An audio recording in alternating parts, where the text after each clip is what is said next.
Well, I will get started. It is the live Q&A session we do every month, so welcome anyone and everyone who's here. I do not expect a lot of people to be here because it's literally on the other side of the world, and some people listen or watch this after we've recorded the session, and I take some questions and then we answer some questions. So I have a little bit of I always have something prepared because we don't always have questions that come on, and then I use the opportunity to answer questions that I've received through the time or the month prior. But please jump in if you have any questions. Let me know. And Mike, because you were here, let's start. If you do, you have any questions that you want answered today? That is sort of anything. I mean, this is why we're here on a live Q&A session. It's the opportunity for anyone to come on who probably do not even have live access to me or unlimited access to me to also ask questions. Let me start with you. What questions do you have? I know that there's some really exciting things happening with you. I don't want to share it from my side, but if you want to, you're welcome. Yeah, But no, let me know your question. Yeah, totally. go No, for it. I actually don't. I don't have any questions to share, but I do have, like I said, like you mentioned, a few updates to share, and that is, um, I I signed an offer, just yesterday. At least it's on paper now, so it makes me feel a lot more comfortable in what's going on. But the interesting thing is, this is the very first job or very first company that um, I got in contact with when I started the direct approach.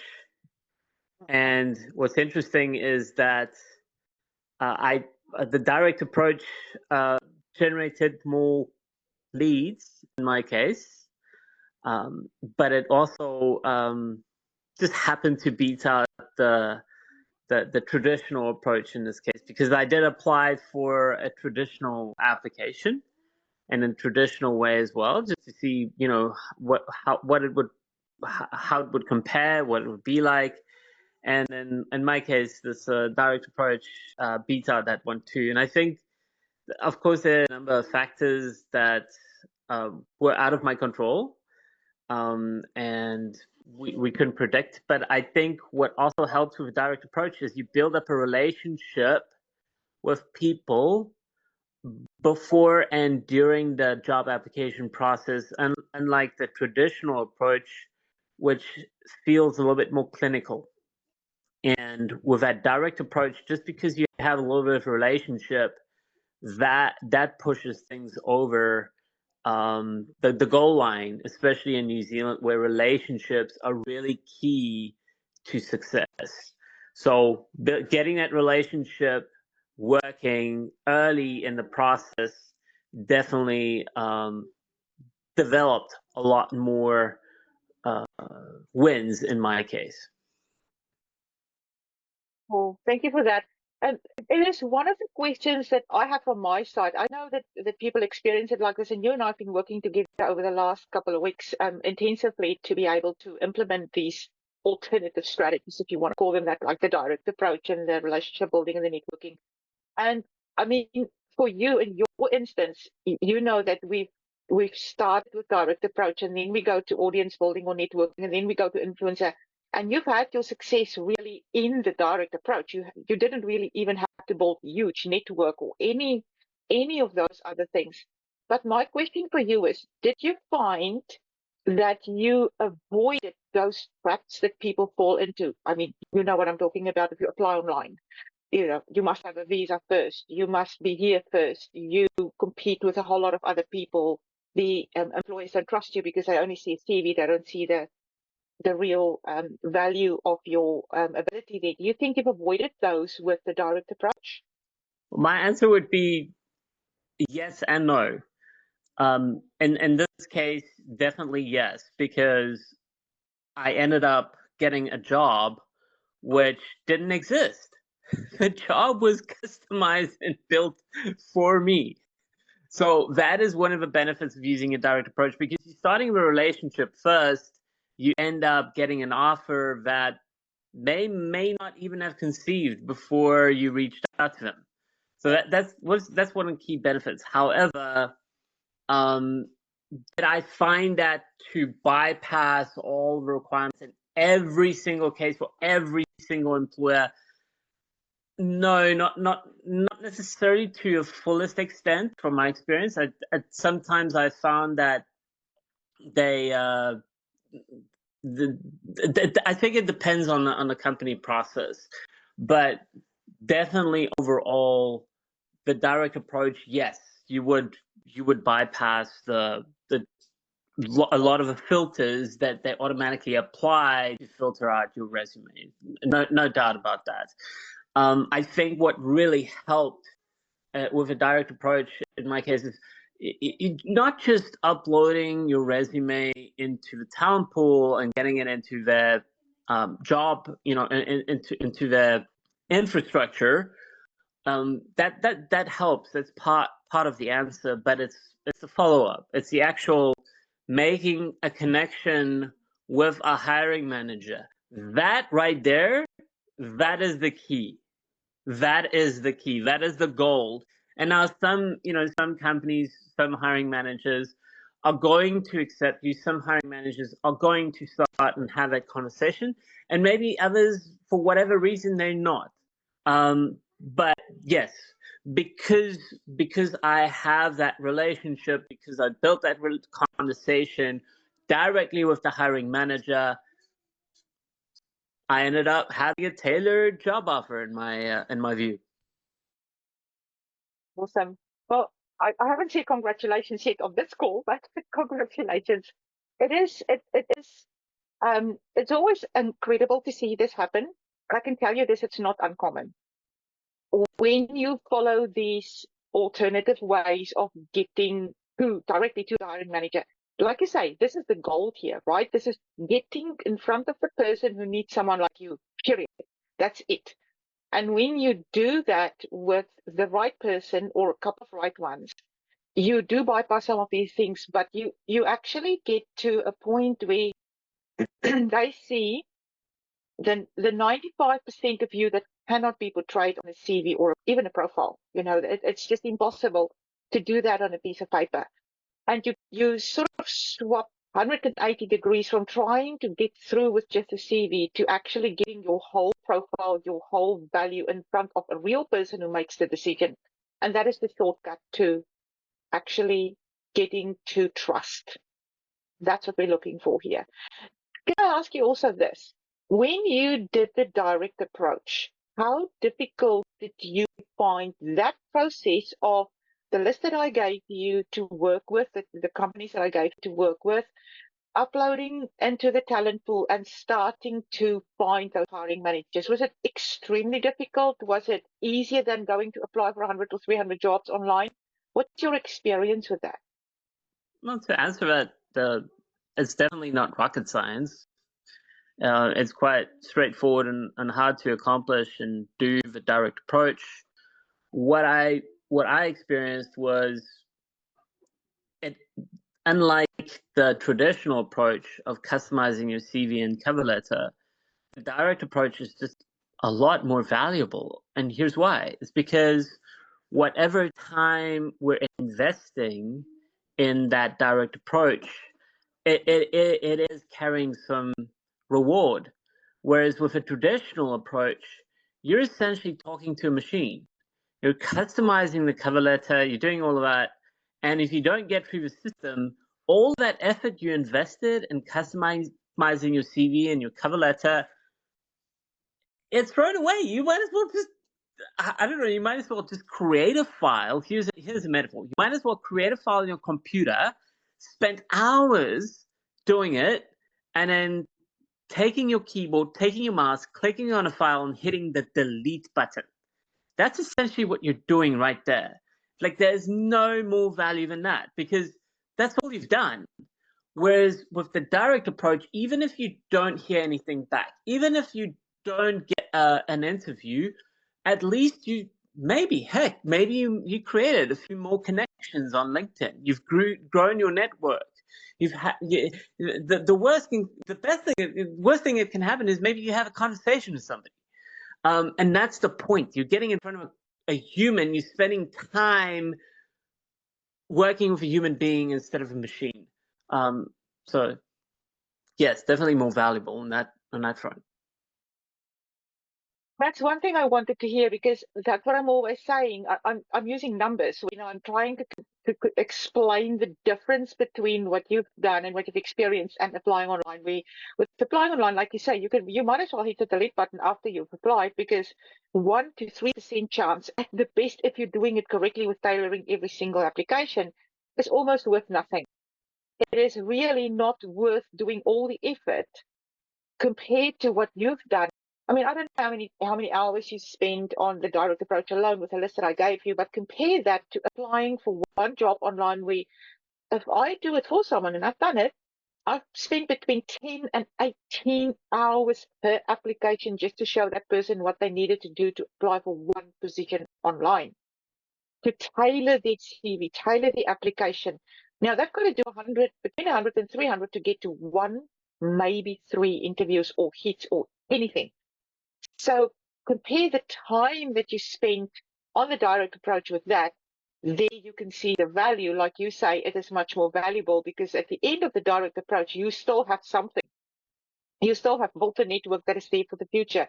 You still have had conversations where you're in front of mind of people that you may be, utilizing in the future, or that referrals and recommendations can come from. So it is much more valuable.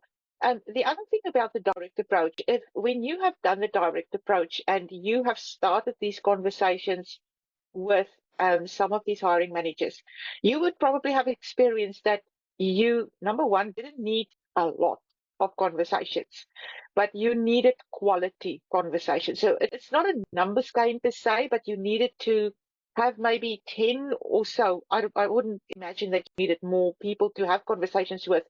3 or 4 or 5 of them would turn into really valuable conversations where you could go further and actually turn into something.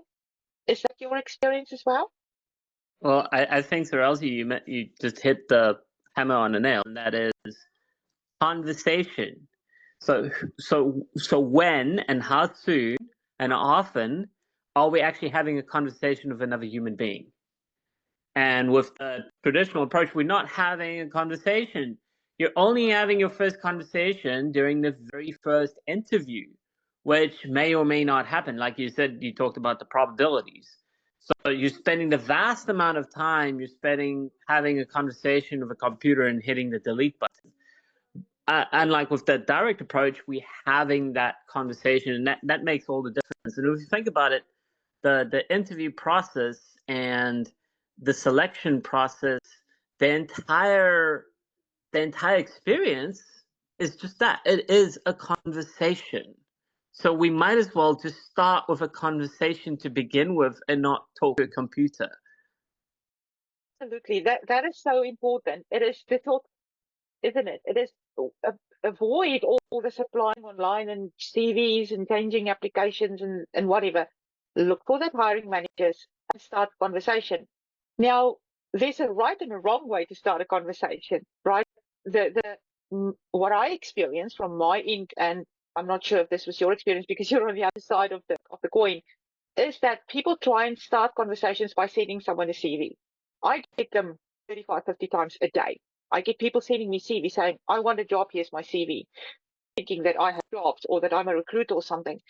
That is the wrong way to start a conversation. That is like trying to marry on the first date. You're not going to throw your stuff in someone's face and say, here it is, take me. It is, well, at least in the culture that we are in the Western culture, that is the wrong way to do it. Starting a conversation, if you think about a conversation with a person that is a friend or a family member or anyone like that, how did you do that? You interacted and engaged with that person over a period of time.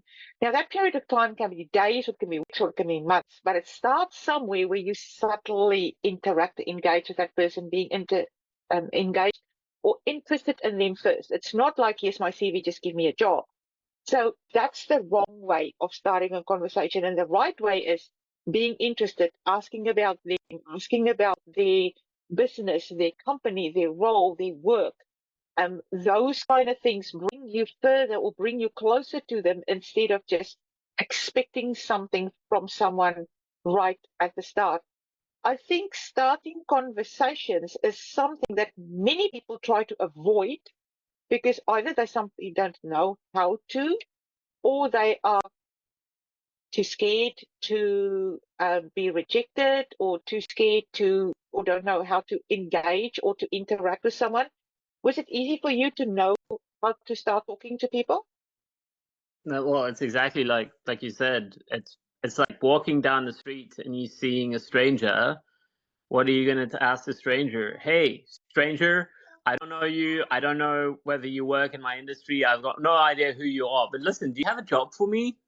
I mean, it sounds like it is actually disrespectful. It is disrespectful to be asking somebody a question like that. Like who are we to be expecting that some stranger has to feel compelled to suddenly help us? Like, why? No, no.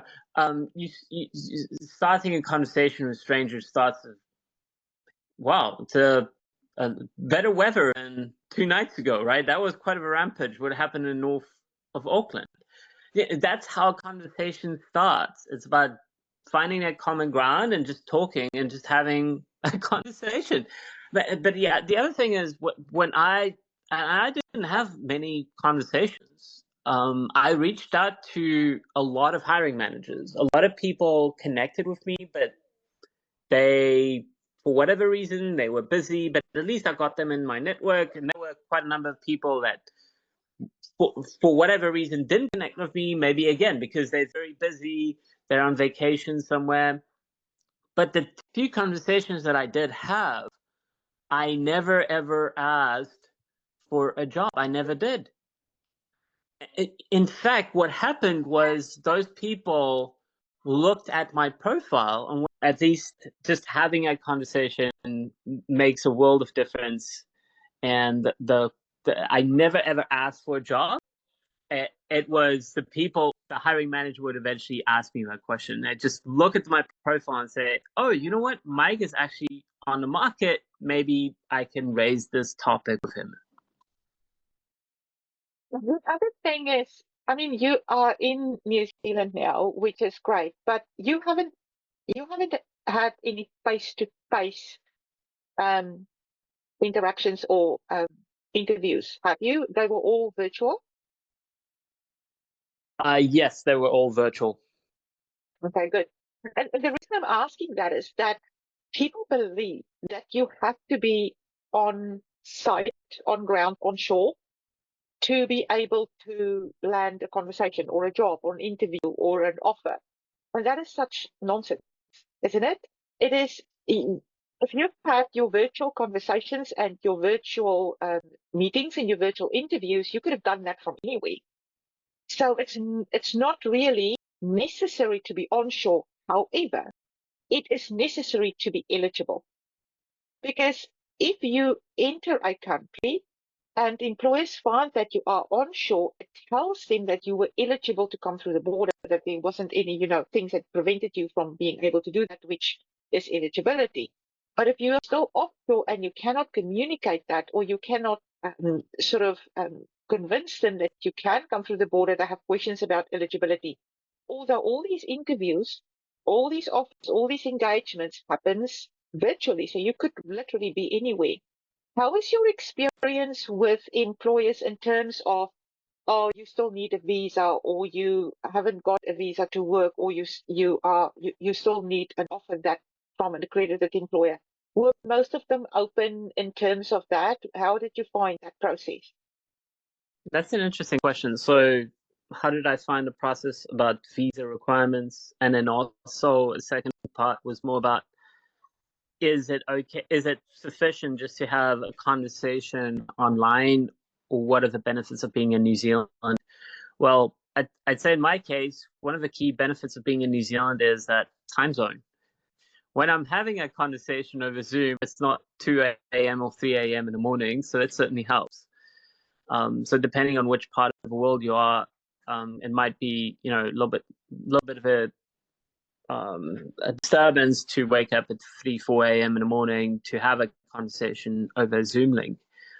Um, However, in my case, and actually, in all the cases I had, the conversations I had over Zoom built sufficient trust to make the process go forward. So I think there might always be a little bit of an edge if you're seeing a person in person, because maybe they can see your non-verbal body language, etc. So there's certainly that aspect too.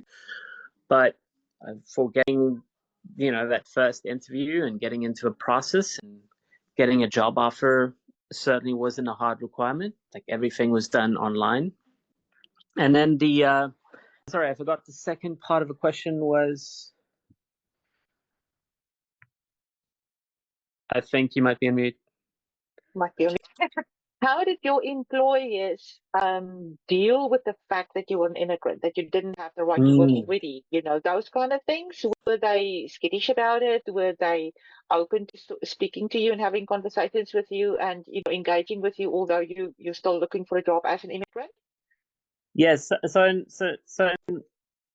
in all the cases I had, that question did come up. When I was on a Zoom, when we were having a conversation, the question of visa and work eligibility did come up. So it's certainly a thing for them. But because I was able to have that first conversation using the direct approach, I was able to give them an answer. I was able to explain to them, listen, this is my situation. I'm eligible to work and live in New Zealand, granted that I signed a job offer, right? And I was able to allay some of those fears, because I think what's happening for many employers is they just don't know what is and what isn't possible. They don't know what the process is like. Maybe they didn't go through a process like that before.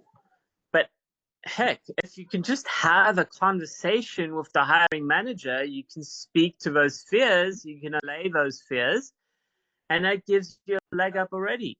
But if you're trying to convince the computer that, hey, you know what, I know that your work visa is a strong requirement for you, but let's talk about it, you can't have a conversation. Because how do you have a conversation with an ATS system? You can't. That is so important. I think I should use that. You can't have a conversation with an ATS system, but you can have it with a human.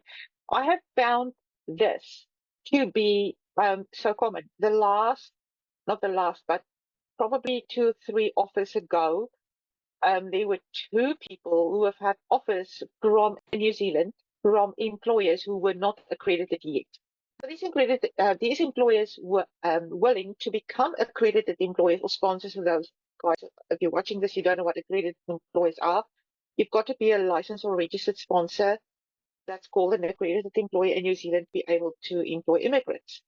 And those employers were not accredited yet. They had to go through the accreditation process and then were able to hire these immigrants. But again, both those instances, these people have had conversations and engagements with these employers before they were willing to do it. So the conversation led to them being the most trusted potential employee, the most trusted candidate. And that's where these employers were willing to do anything to get these people. So they obviously were the most valuable, if you can say it that way.